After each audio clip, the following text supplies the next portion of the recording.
लहानपणी आपण सर्वांनी एकदा तरी गुल्लक खरेदी केला असेल, केला होता ना? आणि त्यामध्ये आपण 5 रुपये 10 रुपये असे जमा करत होतो. एक अमाऊंट तयार झाल्यानंतर, एक मोठी अमाऊंट तयार झाल्यानंतर आपण त्यातून काहीतरी एक वस्तू खरेदी करतो, बरोबर ना? आज पण काहींकडे गुल्लक असेल. आता कमेंट बॉक्स मध्ये तुम्ही सांगा, जर तुमच्याकडे गुल्लक असेल तर तुम्ही सगळ्यात जास्त आतापर्यंत किती पैसे सेव्ह केले. ठीक आहे.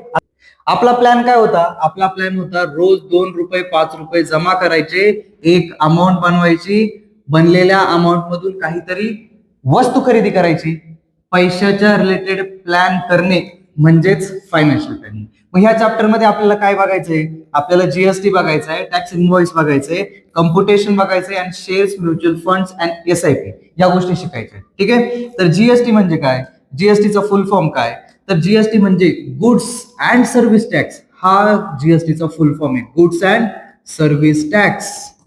गुड्स म्हणजे काय? गुड्स म्हणजे वस्तू. सर्व्हिस म्हणजे काय? सेवा. वस्तू आणि सेवावर दिला जाणारा टॅक्स म्हणजेच जीएसटी. जीएसटी कधी लागू झाला? जीएसटी लागू झाला 1 जुलै 2017, 2017 पासून. 1 जुलै 2017 पासून जीएसटी लागू झाला. जीएसटीचे 2 कॉम्पोनंट्स आहे. म्हणजेच काय? तर जीएसटी आपण कोणाला देतो? तर जीएसटी देतो आपण सरकारला. कोणत्या सरकारला? केंद्र सरकारला की राज्य सरकारला? तर बघा, जीएसटी आपण देतो केंद्र सरकारला, पण केंद्र सरकारला म्हणायचं सेंट्रल जीएसटी म्हणजेच सीजीएसटी, आणि आपण राज्य सरकारला पण देतो म्हणजे स्टेट जीएसटी, एसजीएसटी असे आपण देतो. आता बघा, जीएसटीचं जर जीएसटीचं पर्सेंटेज असेल 18%, तर सीजीएसटी आपण 9% देणार आणि एसजीएसटी 9% देणार. या दोघांचा मिळून जीएसटी बनतो. ठीक आहे.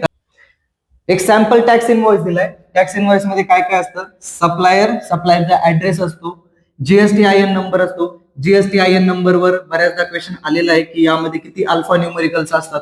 तर किती असतात?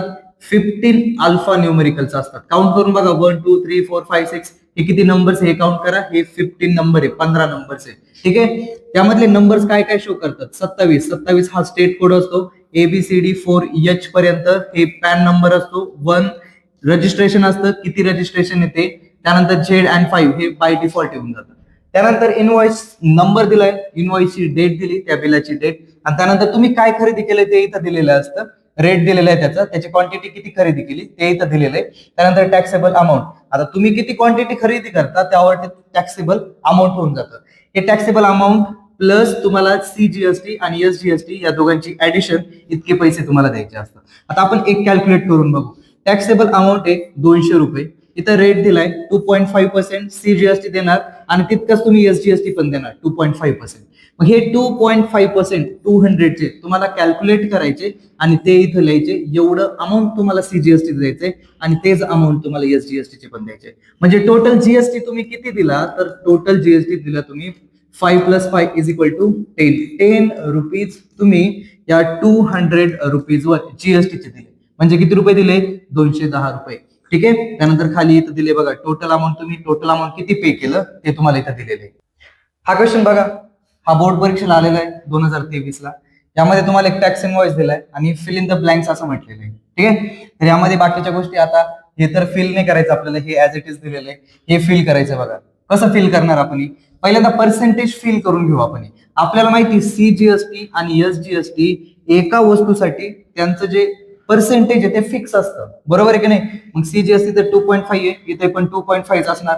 इथं बघा एसजीएसटी 2.5 दिलाय, म्हणजे सीजीएसटी किती असेल? 2.5%. इथं तुम्हाला 2.5% सीजीएसटी दिलाय, एसजीएसटी किती असेल? 2.5%. अरे काय होतं यात? फ्रीचे मार्क दिले तुम्हाला, बरोबर आहे की नाही. आता फक्त कॅल्क्युलेट करायचंय तुम्हाला.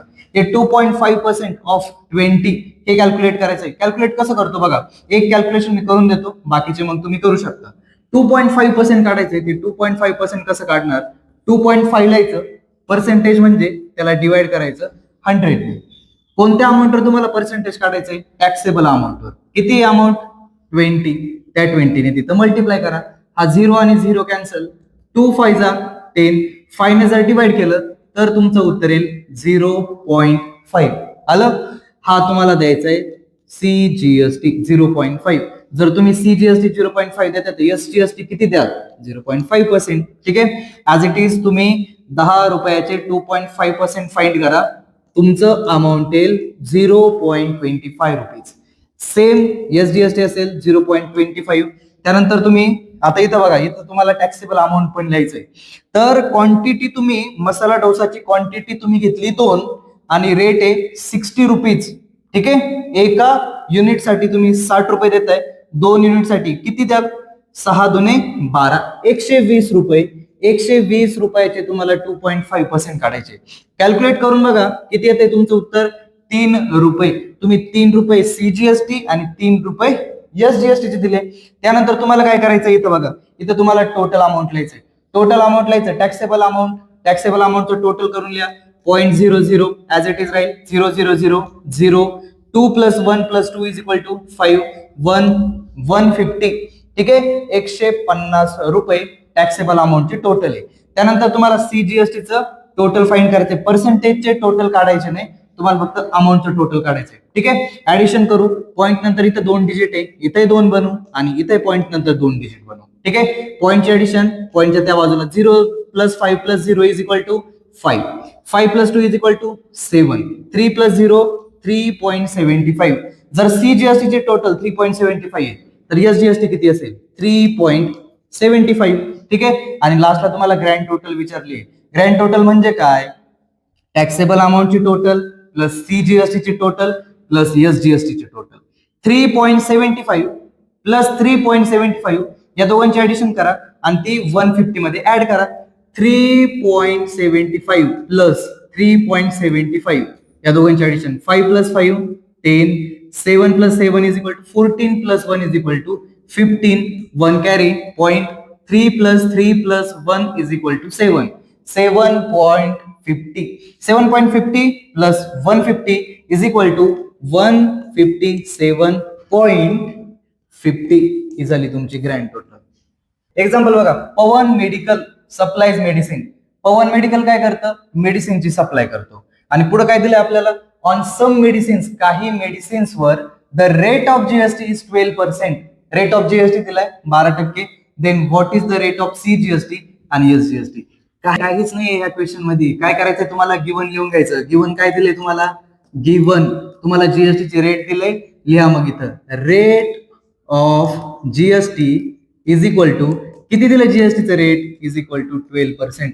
आणि आपल्याला सीजीएसटीचा रेट काढायचा आहे. सीजीएसटी इज इक्वल टू, आपल्याला माहिती सीजीएसटी किती असतो? जीएसटीच्या हाफ असतो. मग फॉर्म्युला टाकायचा GST upon 2 is equal to जीएसटीचं रेट किती? 12% अपॉन 2 इज इक्वल टू सीजीएसटीचं रेट किती असेल? 6%.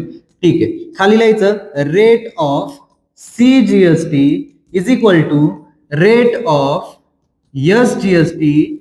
सीजीएसटीचं रेट आणि एसजीएसटी रेट कसं असतं? सेम असतं. इज इक्वल टू आपण सीजीएसटी कॅल्क्युलेट केलाय तो इथं पुट करायचा. Is equal to 6%. हा क्वेश्चन बघा. On certain article if rate of CGST is 9%. Given लिहून घ्या. रेट ऑफ काय दिलाय? कशाचा रेट दिलाय? सीजीएसटीचा. Rate of CGST is equal to 9%. Then what is the rate of SGST? Rate of SGST विचारलाय तुम्हाला आणि सीजीएसटी दिलेला आहे. रेट ऑफ एसजीएसटी किती असतो? सीजीएसटीच्या बरोबरीने असतो. Rate of CGST is equal to 9%. भेटलं? 9% इथं 9% इथं फ्री मध्ये मार्क दिलेले आहे तुम्हाला. आणि what is the rate of GST? आणि रेट ऑफ जीएसटी तुम्हाला विचारलंय. खाली फॉर्म्युला लिहायचा rate of GST is equal to rate of CGST plus rate of SGST. सीजीएसटीचं आणि एसजीएसटीचं जे रेट असेल त्यांची करायची तुम्हाला ऍडिशन. सीजीएसटीचा रेट किती? 9%. एसजीएसटीचा रेट किती? 9%. Is equal to 9 + 9 is equal to 18%. 18% GST. हे एक्झाम्पल बघा. The taxable value of a wrist watch belt is 586. Rate of GST is 18%. Then what is the price of the belt for the customer? कस्टमरला ते घड्याळाचा belt किती रुपयाला पडला ते आपल्याला फाइंड करायचंय. टॅक्सेबल व्हॅल्यू दिली त्या बेल्टची 586 रुपये. रेट ऑफ जीएसटी दिलाय 18%. सुरुवातीला आपण काय करतो? गिवन लिहून घेतो. बरोबर आहे की नाही? टॅक्सेबल व्हॅल्यू दिली आपल्याला, ती टॅक्सेबल व्हॅल्यू लिहा. Taxable value is equal to 586 rupees. त्यानंतर रेट ऑफ जीएसटी दिलाय आपल्याला. Rate of GST is equal to 18%. तुम्हाला काय फाइंड करायचंय? अमाऊंट फाइंड करायचंय. त्या कस्टमरने त्या घड्याळाच्या बेल्टसाठी किती अमाऊंट दिलं ते आपल्याला फाइंड करायचंय. मग अमाऊंटचा फॉर्म्युला काय? Amount is equal to amount is equal to taxable value. जी टॅक्सेबल व्हॅल्यू असेल ते अमाऊंट तर आपल्याला द्यायचंच आहे, प्लस त्या टॅक्सेबल व्हॅल्यू मध्ये आपल्याला काय ऍड करायचंय, अमाऊंट ऑफ जीएसटी. आपल्याला त्यामध्ये जीएसटी ऍड करायचा आहे, अमाऊंट ऑफ जीएसटी. आपल्याला काय काय माहिती आहे, आपल्याला टॅक्सेबल व्हॅल्यू माहिती आहे, अमाऊंट ऑफ जीएसटी फाइंड करायचं आहे. कसं फाइंड करणार अमाऊंट ऑफ जीएसटी, बघा, amount of GST is equal to, जीएसटीचा रेट दिलाय आपल्याला, जीएसटीचा रेट आहे 18%. ते 18% आपण कशी लिहितो, 18 डिवाइड बाय 100. आपण ते जो जीएसटी देणार आहे तो जीएसटी आपण कशावर देतो, टॅक्सेबल व्हॅल्यूवर देतो. टॅक्सेबल व्हॅल्यूने त्याला मल्टिप्लाय करायचं, 586. 18 इंटू 586 हे किती होतील, 10,548. हे झालं त्याचं मल्टिप्लिकेशन आणि त्याला डिवाइड करायचं 100ने. 100ने जर डिवाइड केलं तर उत्तर येईल 105.48 रुपये. हे काय द्यायचंय आपल्याला, एवढं अमाऊंट ऑफ जीएसटी द्यायचं आहे. आपल्याला अमाऊंट फाइंड करायचंय ना, टोटल प्राइस फाइंड करायची, आपल्याला टोटल अमाऊंट फाइंड करायचंय. अमाऊंट टाका मग इथं, amount is equal to, amount मध्ये अमाऊंटच्या फॉर्म्युल्यामध्ये काय, टॅक्सेबल व्हॅल्यू. टॅक्सेबल व्हॅल्यू किती, 586 रुपये, plus amount of GST. Amount of GST किती आलाय, 105.48 इज इक्वल टू, या दोघांची ऍडिशन करा, 0.48 ऍज इट इज राहतील. 6 plus 5 is equal to 11. 8 plus 1 is equal to 9. 5 plus 1 is equal to 6. 691.48 एवढे पैसे तुम्हाला, एवढं अमाऊंट तुम्हाला द्यायचंय त्या बिलसाठी. यानंतर आपण बघू GST in trading chain. GST in trading chain, trading chain बघू आपण. ट्रेडिंग चेन मध्ये कोण कोण असतोय, ठीक आहे. स्टार्टिंगला असणार आहे पहिला मॅन्युफॅक्चरर. मॅन्युफॅक्चरर म्हणजे बनवणारा किंवा कंपनी, ठीक आहे. तर ही एक कंपनी, तर कंपनी काय करते, कोणाला वस्तू विकणारे, त्यांच्या बल्कमध्ये वस्तू विकणारे होलसेलरला, ठीक आहे. 2 नंबरला येतो होलसेलर. होलसेलर काय करतो, त्याने जी कंपनीकडून वस्तू घेतल्या त्या वस्तू तो वेगवेगळ्या रिटेलर्सला पोहोचवायचं काम करतो. रिटेलर, 3 नंबरला रिटेलर येतो. आणि त्यानंतर रिटेलर काय करतो, तर ती वस्तू, एक वस्तू कस्टमर पर्यंत पोहोचवतो. ही एक ट्रेडिंग चेन, ठीक आहे. ह्या ट्रेडिंग चेन मधला जीएसटी बघायचा आपल्याला, की जीएसटी कोण कोणाला देतो, सरकारपर्यंत जीएसटी कसा जातो. GST manufacturer, wholesaler, retailer, customer यापैकी नेमका कोण सरकारला देतो, तर आपण म्हणतो की कस्टमर देतो सरकारला. पण बघू आपण सरकारला कसा जीएसटी जाणार आहे, ठीक आहे. आपण एक एक्झाम्पल घेऊन समजू. मॅन्युफॅक्चररने समजा एक वस्तू बनवली, घड्याळ बनवलं, त्या घड्याळची किंमत ठेवली त्याने 200 रुपये. 200 रुपयाला त्याने ते होलसेलरला घड्याळ विकलं, ठीक आहे. आता इथे एक ट्रेडिंग झाली बघा, व्यापार झाला इथं. ज्यावेळेस एक व्यापार होतो त्यावेळेस जो खरेदी करणारा असतो तो ज्याच्याकडून घेतो त्याला अमाऊंट देतो, जीएसटीचं एक अमाऊंट देतो, पर्सेंटेज देतो, ठीक आहे. ते पर्सेंटेज आपण असं समजू 12%. प्रत्येक ठिकाणी त्या वस्तूसाठी ते पर्सेंटेज फिक्स असेल 12%. 12% शेवटपर्यंत आपण कॅल्क्युलेट करणार. 12% ऑफ 200, 200चे 12% किती रुपये होतील, तर ते रुपये होतील 24 रुपये. आता 24 रुपये मिळाले मॅन्युफॅक्चररला, पण 24 रुपये कशाचे मिळाले, जीएसटीचे मिळाले. मग मॅन्युफॅक्चरर काय करतो, ते 24 रुपये गव्हर्नमेंटला ऍज इट इज देऊन टाकतो जीएसटीचे. जीएसटी इज इक्वल टू, गव्हर्नमेंटला आतापर्यंत एका व्यापारामधून 24 रुपये मिळाले.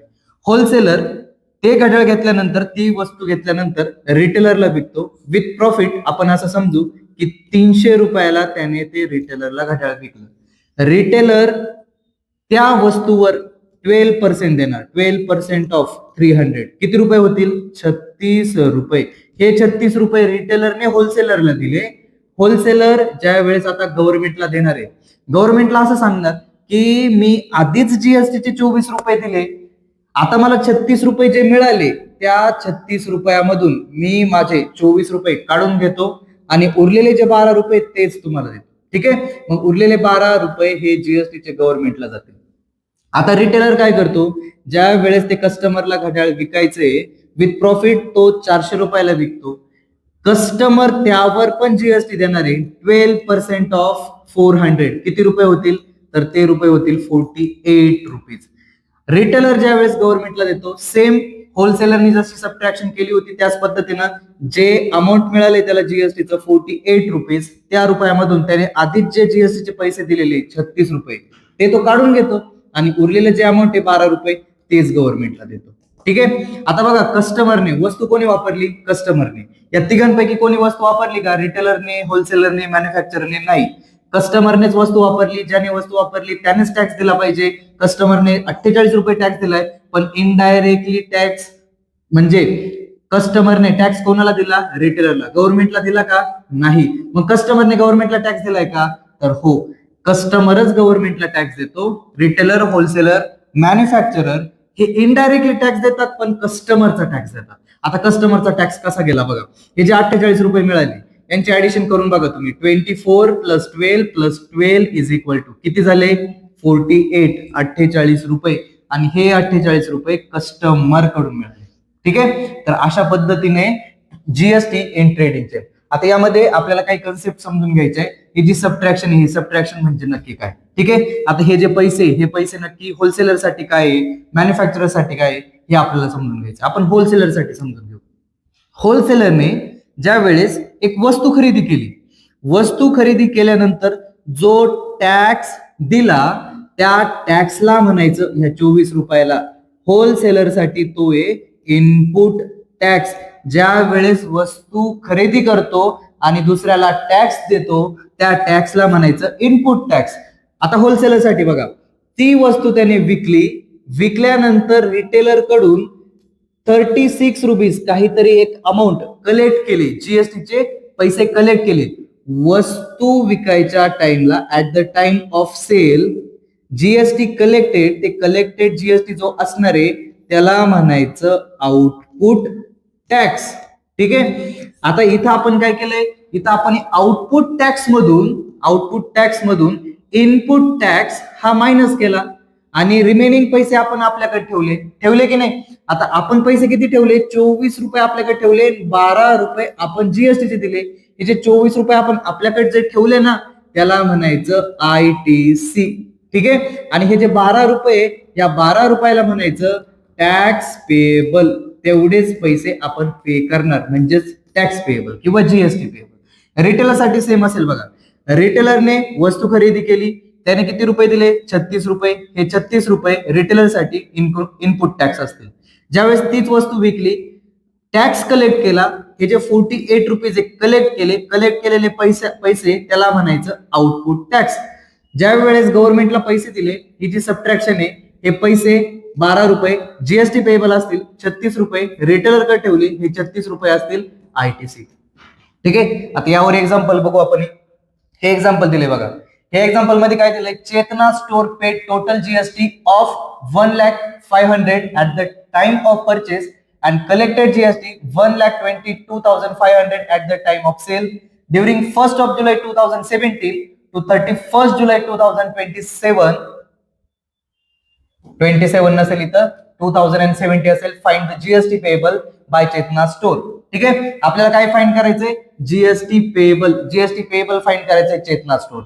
ठीक आहे. Chetna store paid total GST of 1,05,000 at the time of purchase. ज्या वेळेस आपण वस्तू खरेदी करतो, खरेदी करणे, ज्यावेळेस वस्तू खरेदी केली त्यावर जो टॅक्स दिला त्याला काय म्हणायचं? त्याला म्हणायचं इनपुट टॅक्स. मग गिवन तुम्ही लिहू शकता input tax is equal to, input tax किती आहे? 1,05,000 रुपीज. 1,05,000 रुपये इनपुट टॅक्स आहे. आणि जीएसटी कलेक्ट केलाय at the time of sale, ज्या वेळेस ती वस्तू विकली त्यावेळेस जो टॅक्स कलेक्ट केला त्याला म्हणायचं आउटपुट टॅक्स. आउटपुट टॅक्स आपण लिहू शकतो output tax is equal to 1,22,500 rupees. आपल्याला काय फाइंड करायचंय? GST payable. जीएसटी पेएबल म्हणजे काय? आपण गव्हर्नमेंटला किती पैसे देऊ शकतो. GST payable is equal to output tax minus input tax. हा आहे फॉर्म्युला जीएसटी पेएबलचा. Input tax is equal to output tax किती आहे? 1,22,500 मायनस इनपुट टॅक्स किती आहे? 1,05,000. दोघांची सबट्रॅक्शन करा. 500 मधून 500 वजा केले 0 आले. 22,000 ऍज इट इज 22,000 असतील. 1,00,000 वजा केली 0, 22,000. ठीक आहे. जीएसटी पेएबल किती आला? 22,000. त्यानंतर आता हे पुढचं एक्झाम्पल बघा. या पुढच्या एक्झाम्पल मध्ये काय दिलंय? Najma is a proprietor of a firm register under GST. She has paid GST of 12,500 on purchase, वस्तू खरेदी केली त्यावेळेस तिने जीएसटी किती पे केला? 12,500. म्हणजे तो इनपुट टॅक्स असेल की आउटपुट टॅक्स? परचेस केली ना वस्तू म्हणजे असेल input tax. Input tax is equal to given मध्ये लिहा is equal to 12,500 and collected GST 14,750 on sale.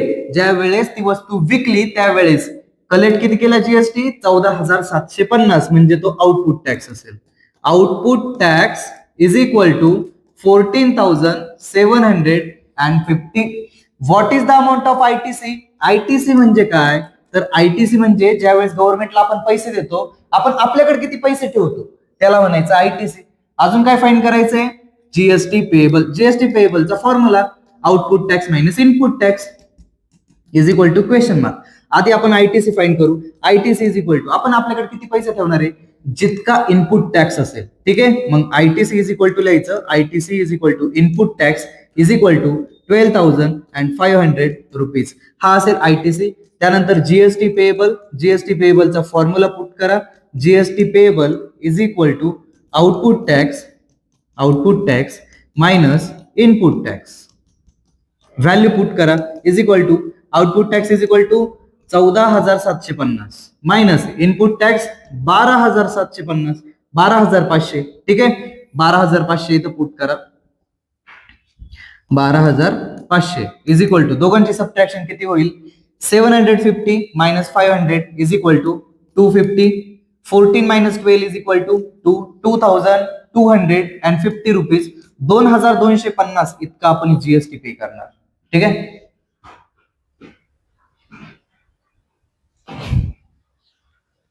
हे एक्झाम्पल पेन न उचलता सॉल्व्ह करा आणि कमेंट बॉक्स मध्ये कमेंट करा याचं उत्तर काय असेल.